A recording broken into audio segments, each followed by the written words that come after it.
trusted news source, ABC6 News at Noon. Good afternoon. I'm Olivia DeRocha. I'm in for Doreen this afternoon. We're going to take a quick look right at our weather right now. Chelsea is standing by with us. What are we talking about this week, Chelsea? It's school vacation week for so many. We have a beautiful day ahead of us today. Today may be your best day during this work week. We have temperatures that have made it into the low 50s, well above where we were over the weekend for high temperatures. We warmed up nicely overnight, and the breeze has calmed down, coming in from the west-southwest, which is a warmer wind direction, but it was a little bit gusty this morning. At this point, those breezes have backed off just a bit. Temperatures for most of us at least well into the 40s, if not 50s. You can see some 50s on the map for New Bedford and Providence right now, up in Norwood at the moment, which is significantly warmer than where we were yesterday at this time, running anywhere from about 15 to 25 degrees warmer across southern New England today. What you're looking at on the satellite radar image is a nice bright day. There's some fair weather clouds streaming in and out of the area, and that'll be the case for the remainder of the afternoon. But big picture, things are staying pretty quiet with those temperatures in that low 50s range for the remainder of the day. We're clear and cool, but warmer than average overnight, and we have a few warm days ahead of us, but I am tracking rain moving in tomorrow. I'll have a look at your full forecast in just a few minutes. Olivia? Chelsea, thank you very much. Let's take a live look right now in Woonsocket. This is a statue of the 16th President Abraham Lincoln, one of the many that we honor today. It's in Depot Square, put there in 2019. Lincoln gave a speech across the way at Harris Hall in Woonsocket back on March 8th, 1860. Now, in that speech, Lincoln argued slavery was wrong, evil, and should be stopped from spreading any further. He left Rhode Island by train the next day. In world news this afternoon, the Biden administration says the crisis with Ukraine is still escalating and Russian troops could strike any moment. Now, President Biden is meeting with his national security team today. This as Russian President Vladimir Putin holds a session of his Security Council. ABC's Doreen Shaw is in Washington, D.C. with the latest. Preparing for invasion. That's what the White House says Russian troops are still ready to do. We can't say anything other than indications on the ground look like Russia is still moving forward. President Biden meeting with his national security team today, and now U.S. officials telling ABC News they believe Russian tactical commanders have been told to be ready for orders to invade. U.S. officials raising the alarm, writing to the UN that if they invade, Russia could target specific Ukrainians for assassination or prison camps, saying the targets could include those who oppose Russian actions, journalists and anti-corruption activists, and vulnerable populations, such as religious and ethnic minorities and LGBTQI+ persons. U.S. officials say over 150,000 Russian troops have enclosed 3 sides of Ukraine, with over half in attack position. And Russia saying their military will stay in Belarus indefinitely. ABC's James Longman on the ground as drills took place. These military drills have certainly taken on a much more threatening character. And President Vladimir Putin just this weekend supervising a nuclear-capable ballistic missile test firing alongside Belarusian ally President Lukashenko. Now Putin says Russia is threatened with the potential of Ukraine joining NATO, calling on the alliance to withdraw troops in Eastern European members. But it's Russia that seized Ukrainian territory in 2014 and threatens to do so again. Putin still sees Ukraine as part of the Soviet empire. He doesn't like that there have been discussions about Ukraine joining NATO. Russian officials say it is too early to talk about a meeting with Biden, but they haven't ruled it out. Both sides say, though, that their foreign ministers will meet first thing Thursday. Doreen Shaw, ABC News, Washington. Massachusetts Congressman Stephen Lynch sharing his concerns about this situation. He said the EU and NATO are willing partners in diplomacy, but he's not encouraged that will be an option given Russian President Vladimir Putin's actions. I think some of the intelligence we've heard as of yesterday and last night is that the tactical commanders have been given instructions to put the invasion into action. So they're mobilized. I'm not sure if this last back and forth is meaningful. I know that President Macron of France was trying to encourage this meeting, but I'm not sure that under the circumstances that this was really going to happen. Lynch says subdividing Ukraine into portions should not be on the negotiating table. And this is new at noon. An early morning fire in East Providence killed 8 dogs this morning. It happened on Walnut Street this morning around 2 o'clock. Animal control officers say the fire started in one of the sheds in the backyard. ABC6 News reporter Laura Puglisi spoke to neighbors and officials about what happened. A devastating morning here on Walnut Street. Animal control says one of them was the mother and 7 of them were puppies. None of them made it. Now they're investigating what caused the fire. It's just a sad, terrible tragedy. A heartbreaking outcome from a deadly fire. 8 dogs are dead, 7 of them puppies, after a backyard shed went up in flames. There were mom and puppies in the shed. It was a heated shed, and I think that may be part of what contributed to the fire. There may have been some sort of heating element that ignited. East Providence Animal Control Supervisor William Muggle says the dogs were all golden retrievers. The owners were out of town when it happened. There's also another litter of puppies in a separate shed. All are safe and unharmed. Pretty well burnt. It's not burnt to the ground. It's just studs remaining. Looks like the rest of it is, is completely burned. Pretty extensive fire for that particular structure. ABC6 News spoke to a neighbor who didn't want to get on camera, but says he and his wife rushed over when they saw the fire and tried to save the puppies. By the time the fire department got there, it was too late. Another neighbor we spoke to said he didn't see anything, but was devastated when he woke up to the news. So the news anyway, and I started getting nervous anyway. It was close to my house. And of course, I own a couple of dogs myself. Yeah, very sad, yeah. According to Animal Control, the owners are considered hobby breeders, meaning they have less than 3 litters per year and aren't required to be licensed or inspected by the state. But still, Muggle says it appears the animals were in good care. An inspector will determine what happens to the other puppies. Spoke with the owner. He's obviously devastated. It sounds like he's going to cooperate anyway to make sure that they're safe. He obviously doesn't want to see this happen again. In East Providence, I'm Laura Puglisi, ABC6 News. And this is caught on camera in Dartmouth. Dartmouth police say they've identified a man wanted in connection with a recent road rage incident in town. Take a look. Police shared this video on Monday showing a man yelling and then punching a car window. Now, no audio was provided on this police video. Now, police say they aren't releasing the suspect's name, but are charging him with vandalizing property. We'll update you with the story when we hear back on ABC6.com. And for another week, gas prices are on the rise. Gas Buddy reports prices are up nearly 4 cents more in Rhode Island. That's just compared to last week. Now, the average gas price is $3.51. That's nearly $1 higher than a year ago. Prices are up 4 cents from last week in Massachusetts, too, bringing that to $3.52 a gallon. And ABC6 wants to help you save some money on gas by using the Southern New England Gas Tracker. Listings on the lowest gas prices in Rhode Island and Massachusetts are there for you to check out, so you can go to the stations that work best for you. Just head to our website. It's abc6.com and click on the Gas Tracker. It's right under the Community tab.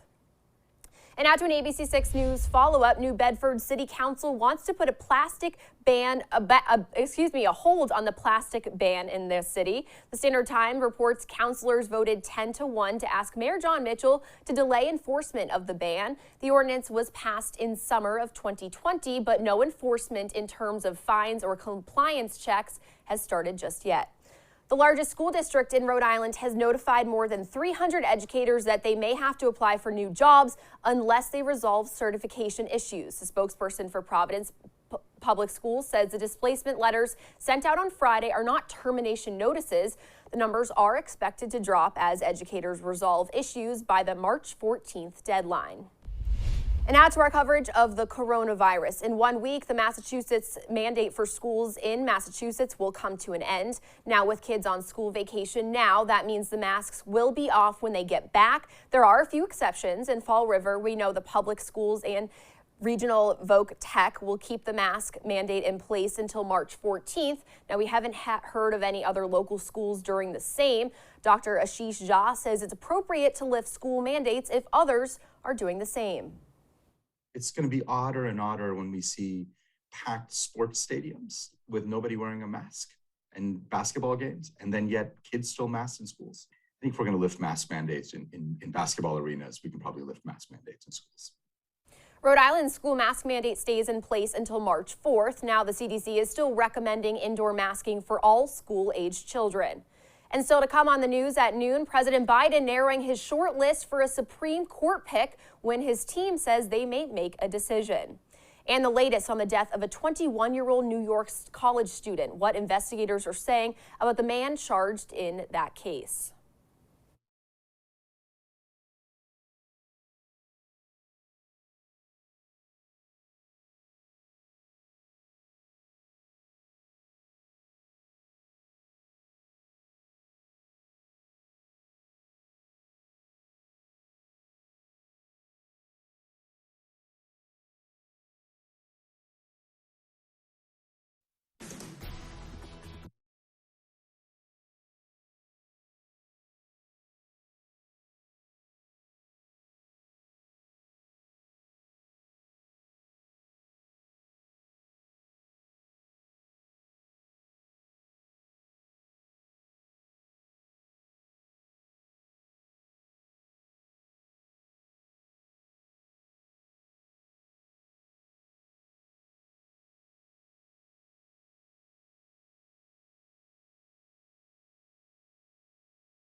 All right.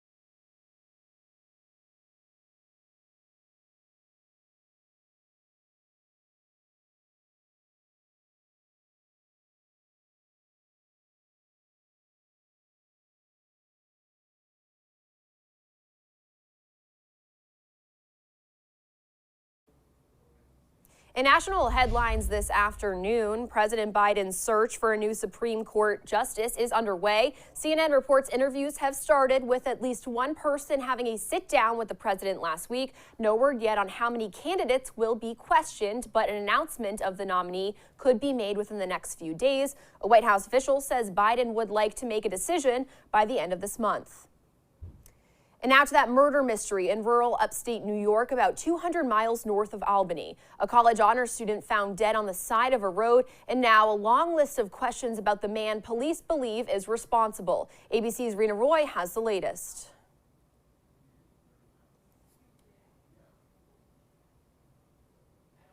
I don't hear anything. Can you guys see if there's sound?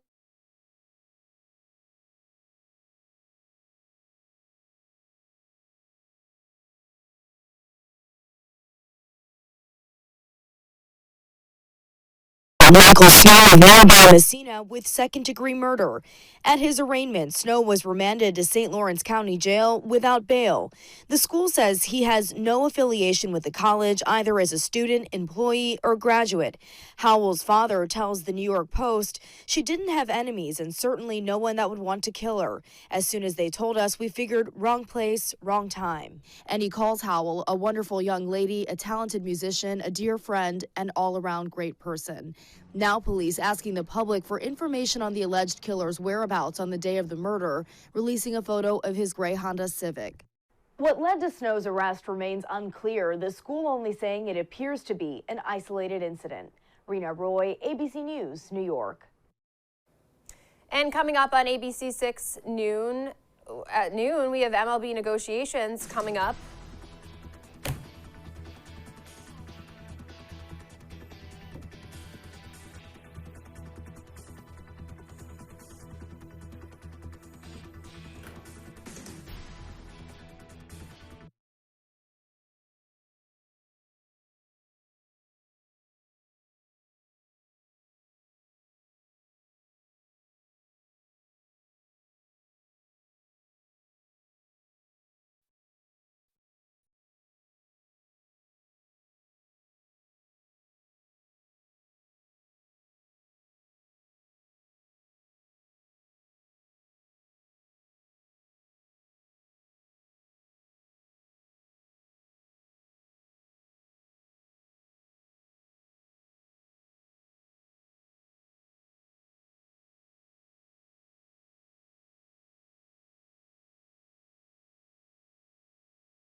And in Red Sox news today, Major League Baseball will resume negotiations with players as the league's lockout continues to delay spring training.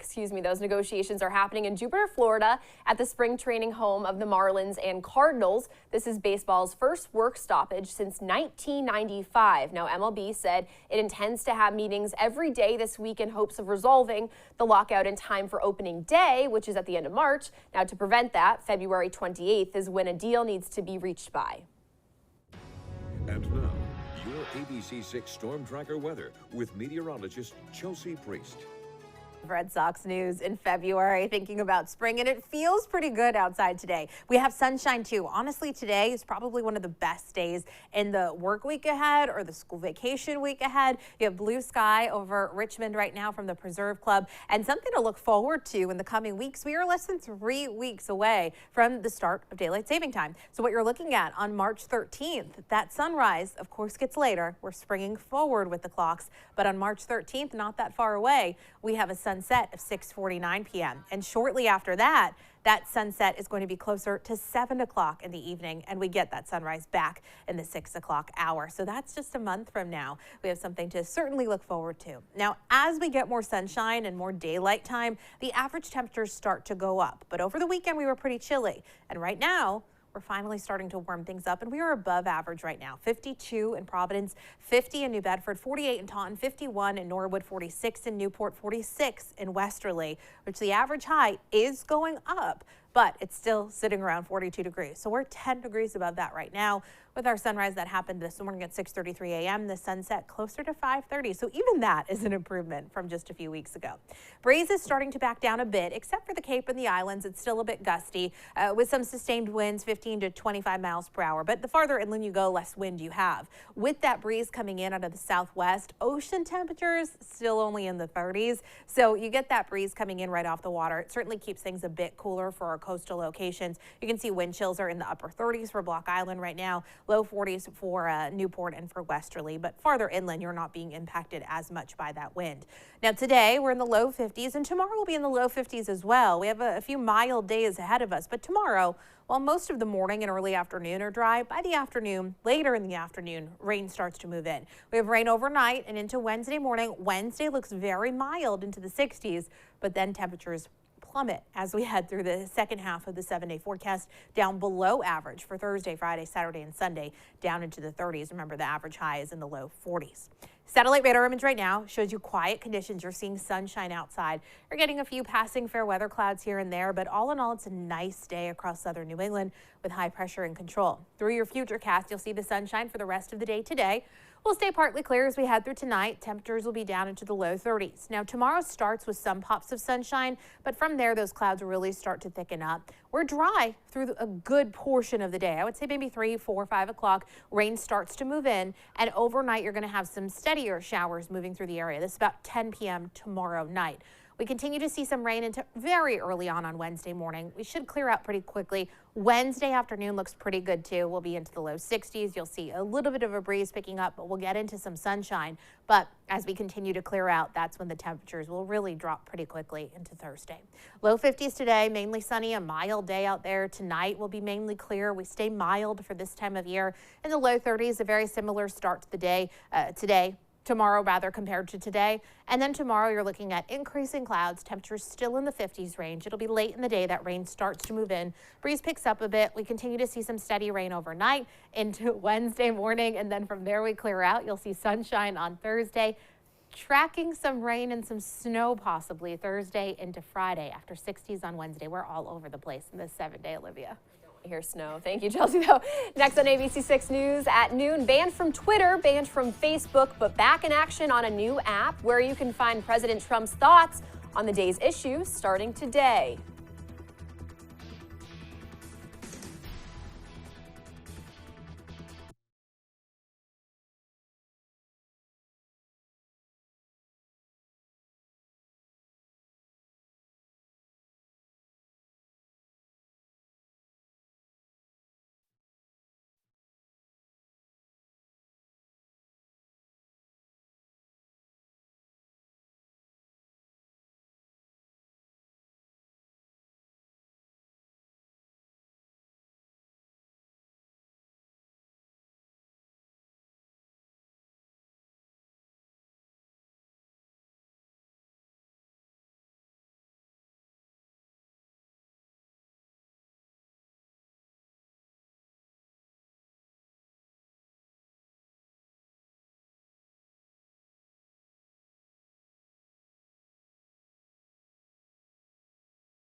And now to consumer news. Snapchat now has a feature that allows users to share their current location with friends for up to 8 hours. Now, the focus here is on safety, creating a buddy system among users, as many of us are getting back into public as COVID cases go down. This feature is a result of a partnership between Snapchat and the nonprofit called It's On Us, which focuses on combating sexual assault on campus.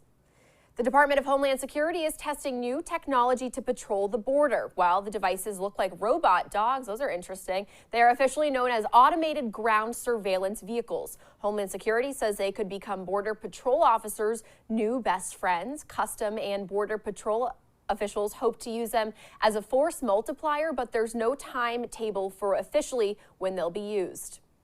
And it's almost March, which means the Shamrock Shake is back. The fan favorite green minty milkshake returns to your local McDonald's starting today. There's also an Oreo Shamrock McFlurry if you're looking for some chocolatey crunch to go with the cool mint flavor.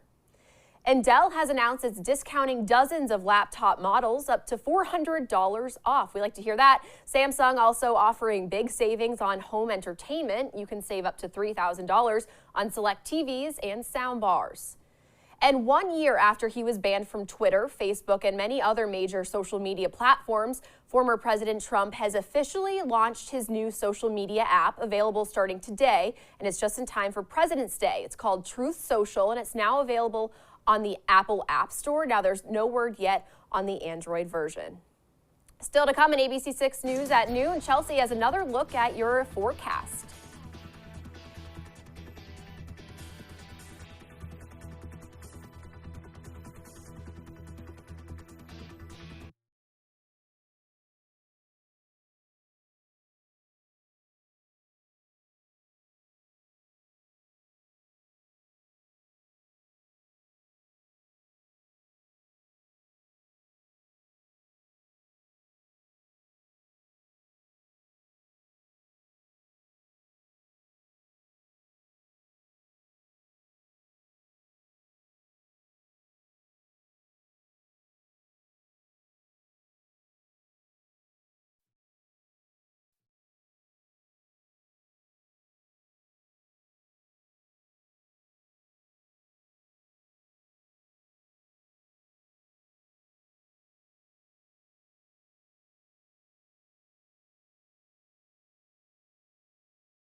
Before we go this afternoon, there is some baseball going on despite the MLB lockout. College baseball is getting underway, and fans were treated to a fantastic play at Jacksonville State. Kentucky's second baseman with the charge and shovel pass to his first baseman just in time.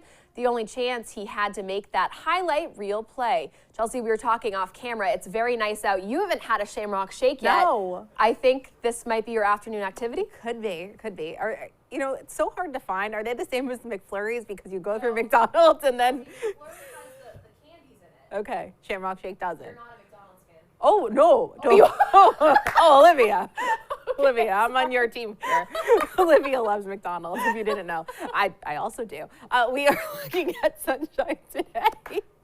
Temps are in the 50s today. It's a beautiful day to go get a McFlurry or a Shamrock Shake. Drive with maybe the sunroof open. Tomorrow, not so much rain. Will move in later in the day. 60s on Wednesday. That comes with some morning rain, but from there we clear out, and eventually temperatures drop. The second half of the 7 days, much cooler. Olivia? Thank you very much, Chelsea, and go get that shake. And thanks for joining us for ABC6 News at noon. The news continues for Step 4, and for news and weather anytime, just head to abc6.com. Thank you.